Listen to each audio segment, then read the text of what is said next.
Alors, deuxième partie, interview Morgulbull. Vous formez donc ensuite Morgulbull en 1997 dans un registre totalement différent. Alors comment, bon, tu l'as un petit peu expliqué à peine, comment passe-t-on de Van Halen à Primus en 2 ans? Ah bah moi j'ai alors déjà encore une fois le trio c'est vraiment la conjonction de 3 personnes, donc c'est surtout pas moi qui suis passé d'eux, mais en plus j'ai toujours été fan de Primus. Une des choses qui nous a rassemblés aussi avec Yvan très vite, c'est que moi je suis un fan de basse et Yvan avait une culture de la basse, pas de la basse virtuose mais de la basse qui groove, de toute cette basse un peu funk, jazz rock aussi, et même une culture un peu africaine, des choses comme ça. Et si tu veux, c'était génial parce qu'il y avait un pont naturel en fait entre nos deux cultures, parce que moi j'aimais la Britpop et j'aimais la basse. Donc on a rapidement, si tu veux, trouvé un terrain de jeu commun. Et puis ensuite, quand Aurel est arrivé dans le groupe, c'est quelqu'un qui a aussi une culture très très large. Donc finalement, c'est même pas consciemment d'être passé d'un univers à l'autre, c'est que cet univers, il a été évident par l'apport culturel de chacun. D'accord. Donc vous enchaînez 3 albums avec le premier line-up, The Morgulbull Trio en 1997, Bienvenue à Morgulbull Land en 1999 et Grotesque un peu plus tard en 2007. Sur celui-ci figure le titre Février Afghan. Il s'agit d'une exception car il y a une voix dessus. Qui s'en est chargé? C'est moi. D'accord. Les voix débiles en général c'est souvent moi. Mais il y a des voix dans plein d'autres morceaux. Il y a des voix dans plein de morceaux. Oui, c'est le premier que j'ai noté. Ça me paraît tard. 2007. C'est 2007. Il y a eu un gap pendant Metal Cartoon. Dingue. Mais non, alors Février Afghan, ça fait partie du délire de Morgulbull, c'est-à-dire que de temps en temps on utilise les voix pour des bêtises. Voilà. Créer un univers rigolo. Voilà. C'est pareil. Ça revient à ce qu'on disait tout à l'heure. Là, pour le coup, il n'y a jamais eu de limite là, dans la connerie. D'accord. Alors, votre batteur d'origine, Jean-Pierre Frelezo, quitte ensuite le groupe en 2008. Alors, pourquoi ce départ? Est-ce qu'il n'était pas motivé pour les dates à venir aux USA? Tu sais, alors ça, c'est pas des questions qui sont qu'on a envie de développer obligatoirement. C'est que simplement, à un moment, tu n'as plus la même vision. Tu sais, c'est comme un couple qui se sépare parce qu'à un moment, tu n'es plus sur la même longueur d'onde. Et voilà, ça ne nécessite pas une dissertation.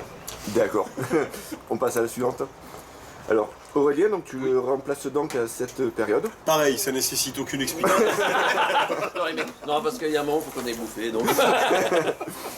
Alors, auparavant, tu faisais partie de Zoolefix, tout à fait, qui évolue dans un registre plus extrême. Ouais. Alors, peux-tu revenir sur cette expérience et quelle a été ta motivation, le style de Morgulbull étant quand même bien différent? Revenir sur l'expérience Zoolefix ou l'arrivée d'un Morgulbull? Les deux. Ok. Moi, j'ai été toujours très fan de plein de styles de musique. Donc, si tu veux, comme je te disais, en 98, moi, je suis allé les voir à l'école Atlas. Et déjà à l'époque, si tu veux, c'était pour moi un truc très motivant, c'était de pouvoir mélanger le jazz, le métal, avoir une musique assez riche, pas se mettre de barrière. Je trouve que la musique est trop, tu vois, imbriquée, cataloguée, mise dans des boîtes. Et j'aimais bien ce côté un petit peu foufou, folle dingue, où ça part dans tous les sens. Après, il s'est trouvé que moi, j'ai une formation, une culture très métal au départ. Je me suis beaucoup attaché à travailler cet aspect-là sur la batterie et j'ai rencontré des musiciens qui ont monté le groupe Zoolefix.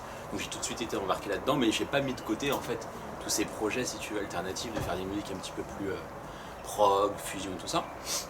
Je les ai toujours suivis un petit peu dès qu'ils passaient en concert près de chez moi, à Paris. J'allais toujours les voir, si tu veux, il y avait toujours ce truc en tête, cet objectif d'une manière ou d'une autre. J'avais monté des groupes un petit peu dans cet esprit-là aussi avec quelques collègues. Donc c'était toujours un petit peu anecdotique parce qu'on était très pris par d'autres projets dont Zoolefix. Et puis voilà, un jour coup de téléphone d'Yvan, le poste est disponible, est-ce que ça te branche de faire le truc quoi? Moi j'étais en pleine bourre avec Zoolefix, je revenais d'une tournée européenne, et écoute, pas de problème, feu quoi. Donc il y a eu toute une période un petit peu où il a fallu jongler entre les deux projets parce que j'avais déjà des engagements, j'avais encore des engagements avec Zoolefix, mais petit à petit les choses se sont faites naturellement et puis Morgulbull a pris le dessus là-dessus. D'accord, donc en fait tu avais quitté Zoolefix pour rejoindre Morgulbull? J'ai pas quitté Zoolefix techniquement pour rejoindre Morgulbull, si tu veux, j'ai essayé de faire les deux en même temps, ouais. Mais ça n'a pas duré très longtemps si tu veux. D'accord. Voilà. Parce qu'après Morgulbull a pris vraiment le dessus, de toute manière, en plus c'est un groupe dans lequel tu t'investis, c'est pas juste où tu viens faire de la session de batterie, où tu viens être quelqu'un qui vient juste jouer pour les concerts, c'était vraiment un projet collectif où de A à Z, tu es ensemble, tu composes, voilà, c'est une petite entreprise où même tu vois, le site internet, les vidéos, les machins, les t-shirts, tout ça, on fait tout ça collectif, quoi. Chacun a ses petites ses préférences ou dans le business musical, mais... Ok, des charles. Ouais, voilà, c'est ça. Mais c'est un truc dans lequel tu t'investis, alors que Zoléfix, c'était quand même le projet au départ du chanteur de No Return, de l'ex-chanteur de No Return. Steve Petit, ouais. D'accord. Et petit à petit, nous, c'était un petit peu aussi investi là-dedans, si tu veux, dans notre temps, dans nos investissements, musicaux, enfin voilà, dans la composition, mais ça restait quand même son projet au départ, quoi. Donc, si tu veux, j'ai quand même beaucoup plus de liberté d'expression dans ce projet-là, donc techniquement, voilà, c'est ce que je cherchais aussi, quoi. Avoir un espace de création, d'expression plus large. Ok. Donc j'ai jeté le DVD Live and Loud for the Diff, enregistré sur la tournée Jazz for the Diff. Et du coup j'ai ragé d'avoir loupé ce show en apprenant qu'il était enregistré à Digne-les-Bains, car je suis originaire de ce coin-là. Bravo, et Tu vas bientôt pouvoir venir nous voir, tiens. Et du coup, est-ce qu'il y a moyen que vous recommenciez le concert et l'enregistrement? Eh ben on fera ça peut-être demain, puisqu'on n'a rien demain. Voilà, super. Alors, lors du visionnage, j'avoue avoir bien rigolé. Oui. Donc l'humour, on en parlait un petit peu, faisant partie de votre ADN. Quelles sont vos références en matière de comique ou d'humoriste? Et inversement, ceux que vous ne trouvez C'est pas, une question vaste. pas drôle. Bah, moi c'est Monty Des proches, Python, énormément. Monty Python. Des proches, ouais. Mais dans la musique, si on dans la voit- musique, tu veux dire, c'est- dans la, pas, Non, je pas veux dire en forcément, général, mais mais- je rebondis là-dessus. Un mec qui nous fait bien marrer dans la musique, c'est Zappa. Ouais, c'est Zappa, bon. ouais. Et c'est vrai qu'on se retrouve un peu dans certaines périodes de Zappa. Primus, qui a un côté très moi, Primus, humoristique. comment ça s'appelle, Les Claypool me fait vraiment mourir de rire.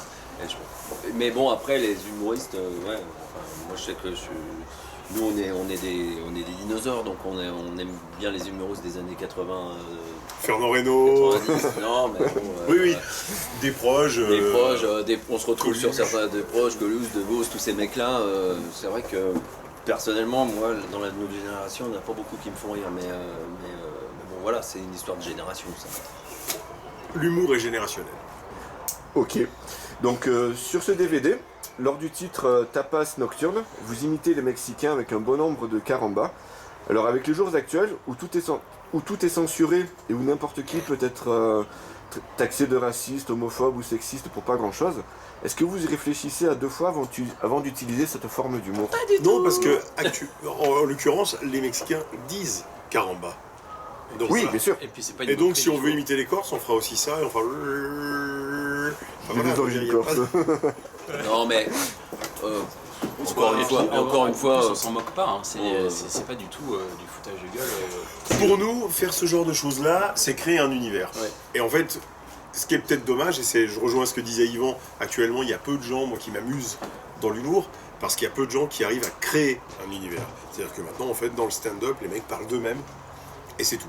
Et en fait, l'idée de créer un univers en faisant une musique qui fait référence à un pays, à une culture, et puis tamponner ça avec, si tu veux, le fait de dire caramba ou des choses comme ça, pour nous, c'est simplement l'idée de créer quelque chose d'amusant, et voilà. Ah oui, Mais c'était très drôle. Et puis on sur- réfléchit pas à ça. ouais, surtout, ça revient à ce que je disais tout à l'heure, c'est-à-dire que nous, ce qui nous fait avancer aussi, c'est que déjà qu'on se fasse rire, nous. Enfin, on aime bien se marrer entre nous. Après, si ça plaît ou ça plaît pas, bon, si ça plaît, tant mieux. Si ça plaît pas, c'est pas très grave. Vraiment, l'idée, c'est quand même qu'on s'amuse, tu vois. Voilà. Donc, Et puis globalement, si on veut vraiment être sur les mots, c'est pas une incitation à la haine raciale, enfin, tu vois ce que je veux dire, ça reste.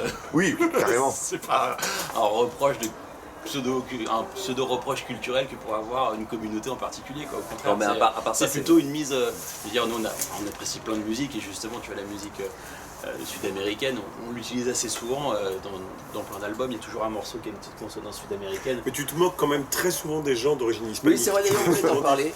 Quand même, tu fous une certaine ambiance de merde. Hein. Non, mais je veux dire, voilà, après, c'est vrai qu'on vit dans cette période où tout est Où de tout le plus monde en est plus s'indigne, aseptisé, on surtout, peut ouais. plus rien faire. Je sais plus avec qui on parlait, enfin des émissions comme il y a eu les Nuls, par exemple. Moi, j'étais ultra fan des Nuls de Canal dans les années 90. Je veux dire, je pense qu'il y a certaines. Enfin, cette émission-là maintenant serait probablement plus possible et c'est bien dommage. Enfin, En voilà. fait, il faut arrêter de croire que les gens sont pas assez intelligents pour faire le tri. Et je pense que si nous, des choses nous font marrer et qu'on n'a pas derrière, dans un coin de la tête, quelque chose de moqueur, d'agressif ou quoi que ce soit à dire, je pense que les gens sont capables de faire le tri. Mais encore, bon, nous, on est très très loin de toute la scène de l'humour, c'est de la musique, on met 2-3 conneries dedans et basta. D'accord. Alors, Que ce soit bien clair. Faut arrêter de nous faire chier maintenant avec tes questions. oui, mais Genre les mecs. oui, la On question a en fait, faim. c'était plus par rapport aux médias justement qui ont tendance à un petit peu trop. à Ouais, dire, alors, On s'en fout, on n'est pas médiatisé. Voilà. On n'en a rien à on branler. écoute, on n'écoute pas les médias. Ils nous D'accord. écoutent pas non plus d'ailleurs. D'ailleurs, voilà. Alors, vous sortez ensuite Brutal Romance en 2012. Et c'est la révélation. Le succès, la consécration planétaire. D'accord. Parce qu'on en vend une bonne vingtaine Ouais, c'est en ça. Allemagne de l'Est. Voilà. Ah non, déjà le mur était tombé, c'est vrai. Disque de feutrine au Mexique. Voilà, exactement. C'est 3 exemplaires vendus. Disque de paille. Dont ils font les chapeaux. Et oui, quelle était ta question? Je vais la reprendre. Alors voilà, vous sortez donc Brutal Romance en 2012, Tea Time for Punks en 2015, et Ouais. le dernier The Story of Scott Rotty en 2019, juste avant le Covid. Alors voilà, vous en aviez un petit peu parlé, mais est-ce que vous avez quand même pu un petit peu le promouvoir? Oui. Oui. Parce qu'on a fait une belle tournée aux États-Unis pour cet album. En On est Russie. parti en Russie aussi. En Et Chine. puis. Pour Scott Rotty Ah, oui. Bah non. Bah, si. 2017, la dernière tournée en Chine. T'es sûr? Ouais, mais on faisait déjà un peu de ce Ah, mais il y a eu toute la tournée qu'on a faite sans toi, mais je m'en souviens. celle-là. Non, mais c'est vrai. Non, mais t'as raison, peut-être. Je Mais sais non, plus. on est allé, Alors. on est allé en 2018 en Chine, non? Ah bon Je sais Ouais, mais plus. 2018, effectivement, l'album n'était pas sorti. Chi. Il est sorti en quelle année là, lui? J'ai 2019 pour Scott Rotty. Ah, c'est pour ça. jouais déjà des Pourquoi je suis allé tout seul? faire des démos peut-être. C'est bizarre, c'est bizarre. On se souvient plus, excusez-nous. Oui, hein, bon, bah, voilà. bref. Quoi Tu nous fais En tout le cas, dé- on a pu le promouvoir, puisqu'on Ouais. en a vendu Non, ça 3 va. bons millions. C'est le DVD qui a été un peu plus complexe à promouvoir parce qu'il est sorti en plein Covid, donc on a fait que des envois postaux, D'accord. si tu veux, entre mars et mai ou juin 2020. Donc c'était un peu plus compliqué, mais on avait déjà commencé à le promouvoir un peu avant. Ok, alors une question un petit peu basique. Oui. Qui est donc ce fameux Scott Rotty? Ah C'est le personnage principal. Alors faut imaginer un vigneron fan de musique français qui part aux États-Unis à la recherche du Graal. Je sais pas. Vinicole. Viticole, ouais. Donc c'est voilà, c'est quelqu'un qui aime le vin, qui aime la musique et qui part En fait, au c'est pays. n'importe quoi. Ouais, c'est ça. Un soir, on avait picolé. oui. On a trouvé ça marrant. Alors il faut savoir que ça reste quand même un leitmotiv, c'est-à-dire que les titres des albums et des morceaux sont souvent plutôt vers 1h30, 2h du mat, bien fatigués. D'accord. On avait fait un festival Bien évidemment. dont j'ai oublié le nom. Aussi, un truc en rire. Un festival dont j'avais oublié le nom en banlieue de Lyon. Et en fait, tout l'après-midi, on avait eu des balances super tôt le matin et on jouait super tard le soir. L'après-midi, on était parti faire les caves et on est allé justement faire les domaines de Côte-Rôtie et de Condrieu. Et d'où le nom Scott Rôti, parce que le Côte-Rôti, le vin très réputé de la région. Ça va pas du chercher, Rhône. pas très Voilà. loin. D'accord. Et donc voilà, ça a été un petit peu un truc récurrent pendant quelques semaines, quelques mois, et puis si tu veux, ça a atterri sur le disque. Et en fait, tout le disque, il y a un concept avec, il y a 3 personnages, il y a aussi Angie Gondas, il y a Nick Saint-Loup et Scott Rôti, voilà, qui sont des mélanges d'appellations de vin, Pic Saint-Loup et Angie Gondas, à la sauce américaine. Ok, du coup, vous pouvez prévoir un opéra rock là-dessus ou... Ouais. Oui, bien sûr. Plutôt avec une tournée dans les caveaux, ça sera très Ouais, bien. Espérance de Bah, les victorité, Hollywood, mais principalement. ça sera très bien. Ok, alors votre dernière sortie, voilà. Si le producteur nous entend, Producteur de vin. oui, la musique, on s'en fout, on la fait nous. Alors, votre dernière... Gigal, par exemple. Pardon. C'est bon? Ça devrait aller. Ok, alors votre dernière sortie est le Morgulbull 20 ans anniversaire live DVD avec C'est ça, c'est ça. plein d'invités. Ouais. Que pouvez-vous nous dire à son sujet et est-ce qu'il est aussi drôle que le premier? Il est vachement bien, faut vraiment l'avoir dans sa discothèque. Faut l'acheter. Ouais. Tous ceux qui l'ont pas en général se suicident. Oh, depuis 3 ans. on est assez fiers de ça quand même. Ouais, C'était bah, une belle voilà. histoire. Et puis c'était un. Bah voilà, on a fait ça en 18. Ouais, mai Pour, 2018. Mai 2018, dans une super salle à Montréal. Forum de Montréal. C'est quoi? C'est le nord de Paris, l'ouest de Paris. Ouais, c'est ça, dans le Val d'Oise. Et On salue bien d'ailleurs. qu'on salue bien parce qu'ils nous ont souvent accueillis et puis on a fait une résidence là-bas. Ouais. Et c'était un beau moment pour nous parce que c'était vraiment l'histoire de marquer le coup. On a eu plein de potes qui sont venus là-dessus. On a fait ça. Qu'on fait, dont James Bantos qui est venu faire le DVD et tout ça, enfin avec toute une équipe de gens autour. Et c'était un super moment, on s'est régalé. On a fait un concert, je crois qu'on a fait, c'est le concert plus long qu'on a fait. On a fait plus de 3 heures. On a fait plus de 3 heures de concert non-stop. Alors les 3 heures sont pas sur le DVD. Parce Ça rentrait que, pas. Non, Non, puis puis tous les c'était un caisses, parti pris aussi, c'est-à-dire que Les gens qui étaient là ont eu la chance de voir, on a invité plein de gens, plein de potes pour ce concert. Alors les invités sont pas sur le DVD, mais c'était aussi un choix, parce que l'idée c'était justement de faire quelque chose de plus aux gens qui étaient là pour ce moment en particulier. Ben ouais, c'est un super souvenir, on est très contents de ça. T'es assez content, quoi. Ouais, c'est cool d'avoir Brian May, Ouais. Eddie Van Halen. On a eu C'est Freddie- con que les gens on le a eu voient pas Freddie- sur le On a eu DVD. Freddie Mercury, il est venu exprès pour. C'est vrai. Je suis en train de réfléchir à ce qu'ils sont venus.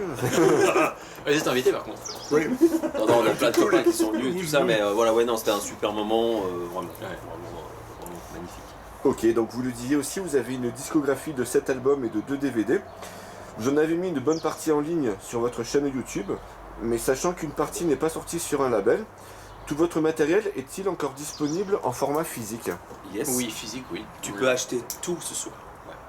On a un shop, un Bandcamp, D'accord. voilà, et alors la plupart ça viendra des États-Unis parce qu'en fait nos disques sont sur un label américain qui s'appelle Laser's Edge, Et je sais. et donc c'est lui qui s'occupe de tout ça. Après nous on vend les disques aussi sur les concerts, voilà. Ok. Et puis sinon oui, on a un Bandcamp, mais c'est plus pour le merch qui est en France, quoi. C'est les t-shirts et tout ça, quoi. Voilà, les DVD aussi, parce que les DVD ne sont pas sur le label américain. D'accord, donc ce soir au stand, il y aura de l'intégralité. Ah, Ce soir, il y a quasi tout, sauf grotesque, parce qu'on en a plus. Voilà. D'accord. Putain, ça va plus vite.